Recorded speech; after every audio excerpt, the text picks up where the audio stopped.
62세 최영호는 아침 7시에 눈을 떴다. 예전 같으면 벌써 출근길에 오를 시간이었지만 이제는 갈 곳이 없었다. 침대에서 천장을 바라보며 한숨을 내쉬었다. 37년간 중소기업 회계팀장으로 성실히 일했던 그에게 퇴직은 마치 허공에 떨어지는 기분이었다. 여보, 아침 드세요.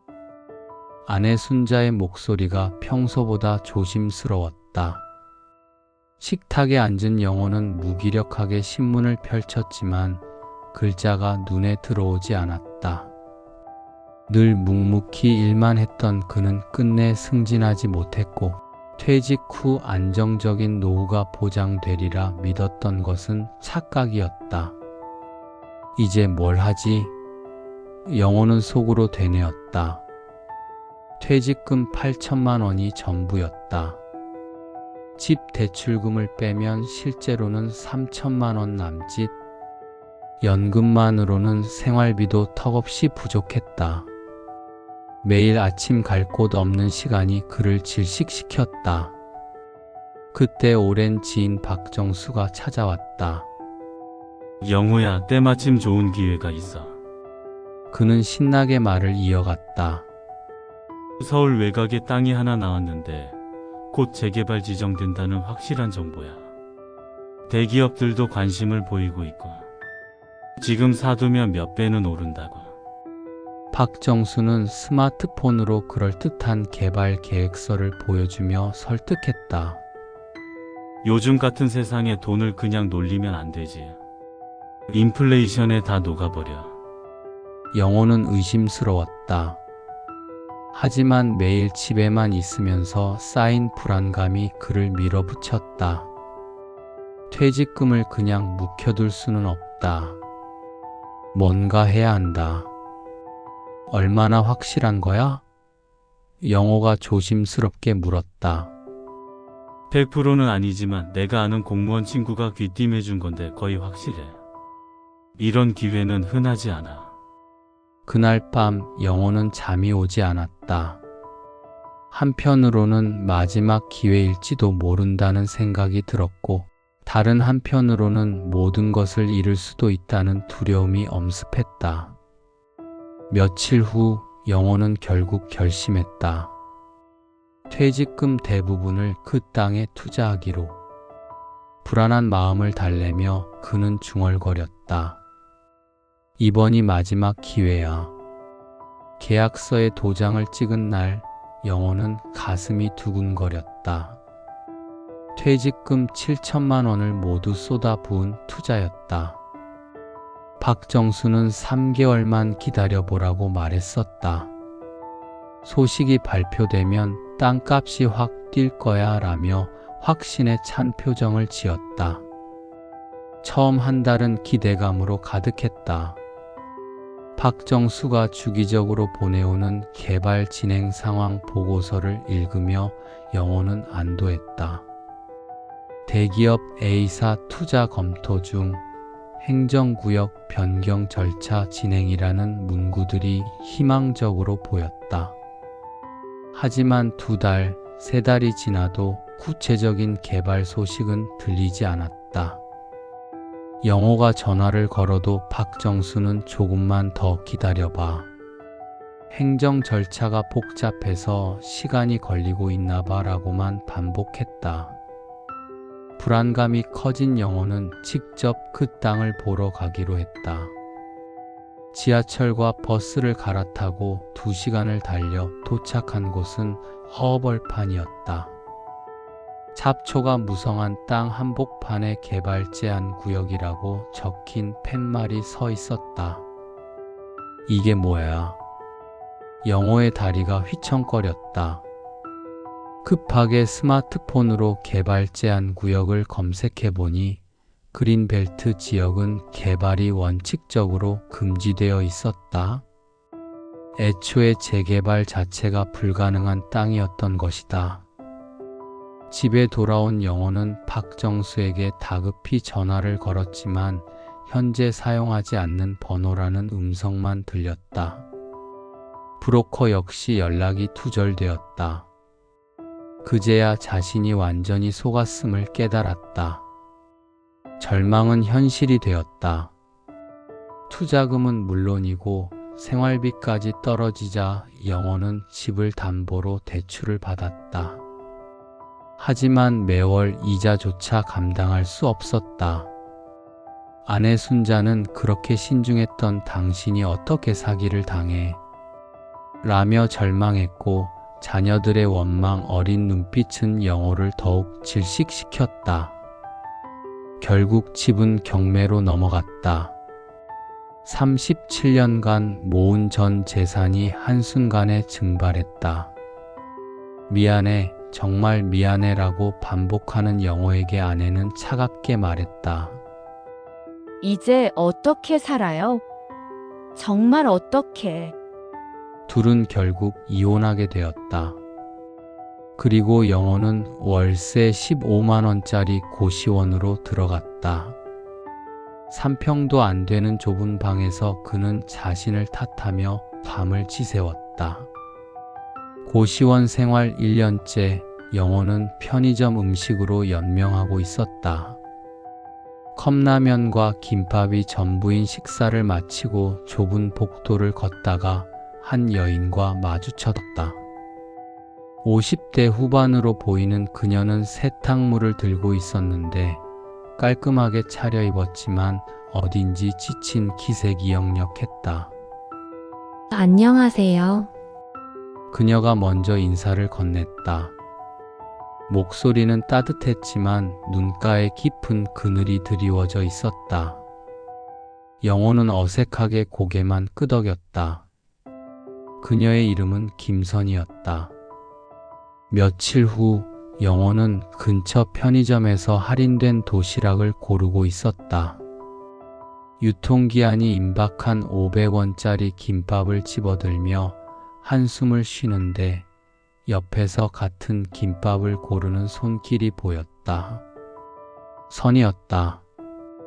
또 만나네요. 선이가 씁쓸하게 웃었다.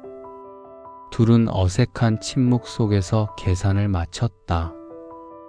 영호가 고시원으로 돌아가려는데 선이가 조심스럽게 말을 걸었다. 혹시 시간 있으시면 같이 드실래요? 혼자 먹기엔 너무 쓸쓸해서요.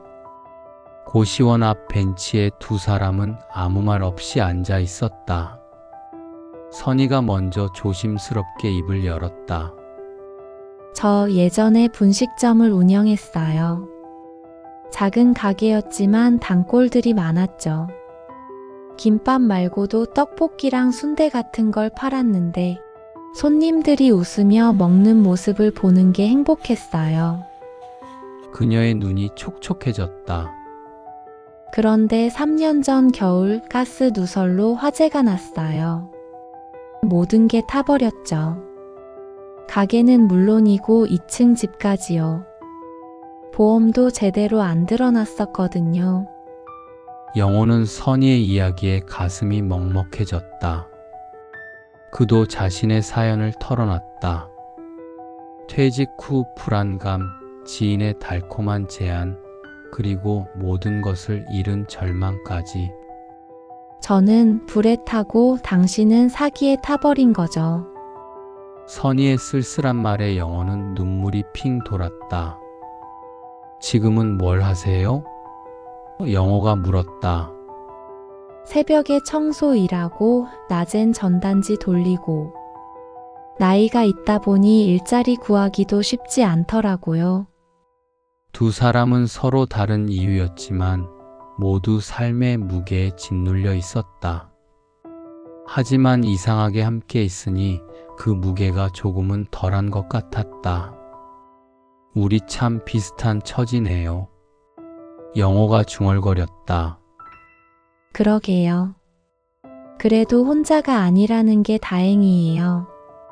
선이가 작게 웃었다. 그날부터 두 사람은 가끔씩 함께 저녁을 먹었다. 서로의 상처를 보듬어주며 절망 속에서도 작은 위로를 나눴다. 돈은 없었지만 마음만은 조금씩 따뜻해지고 있었다. 두 달여가 지나며 영호와 선희는 서로에게 없어서는 안 될 존재가 되었다. 각자의 일자리를 찾아 헤매는 와중에도 저녁이면 만나 하루의 피로를 나누었다. 어느 날 저녁, 평소보다 조용한 선희가 조심스럽게 입을 열었다. 영호 씨, 제가 꿈이 하나 있어요. 그녀의 목소리는 떨리고 있었다. 사람들이 편히 쉬고 책도 보고 따뜻한 차 한 잔 마실 수 있는 작은 카페를 해보고 싶어요. 영호가 고개를 들어 선희를 바라봤다. 그녀의 눈에는 오랜만에 반짝이는 무언가가 있었다. 예전 분식점에서 단골들이 웃던 모습이 그립거든요. 음식은 아니어도 사람들이 모여서 마음 편히 쉴 수 있는 공간을 만들고 싶어요. 책도 읽고 이야기도 나누고. 영호의 가슴에 불이 켜졌다. 오랫동안 잊고 있던 희망이라는 감정이 다시 살아나는 듯 했다. 좋은 아이디어예요. 하지만 자금은 어떻게? 제가 그동안 모은 돈이 150만 원 있어요. 적지만 시작은 할 수 있을 것 같아요.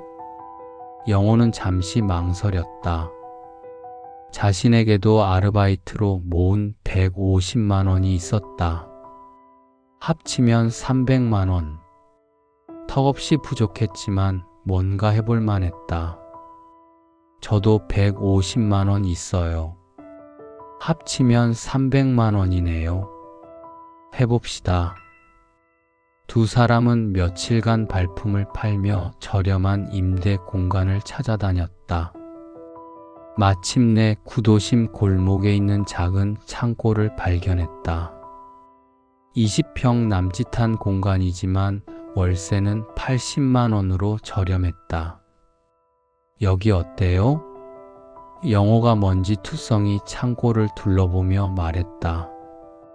청소하고 정리하면 아늑한 공간이 될 것 같아요.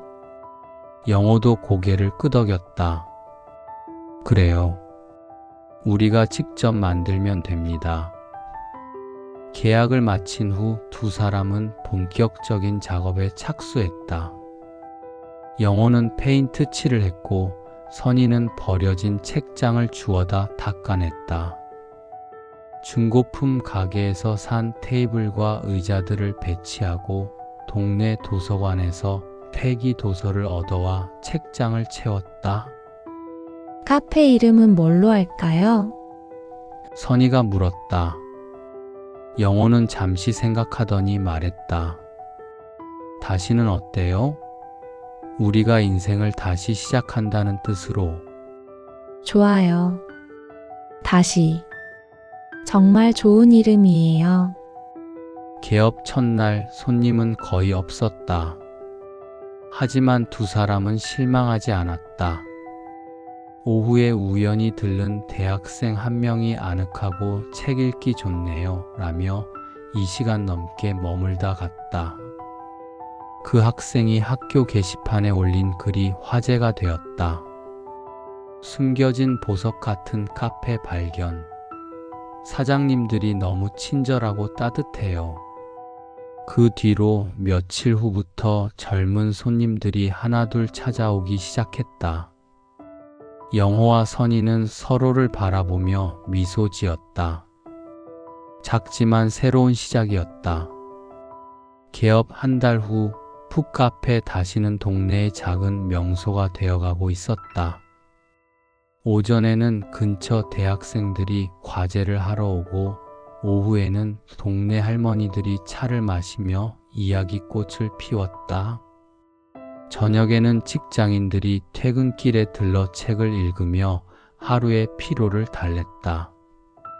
사장님, 여기 아메리카노 한 잔이랑 허브티 하나 주세요. 단골이 된 대학생 민수가 활기차게 주문했다. 네, 금방 가져다 드릴게요. 선희가 환하게 웃으며 커피를 내렸다. 영호는 새로 들어온 책들을 정리하며 흐뭇한 표정을 지었다. 어느 날 70대 할머니 한 분이 조심스럽게 들어왔다. 여기가 그 유명한 카페인가요? 손자가 인터넷으로 보여주더라고요. 어서 오세요, 할머니. 편하게 앉으세요. 영호가 따뜻하게 맞이했다.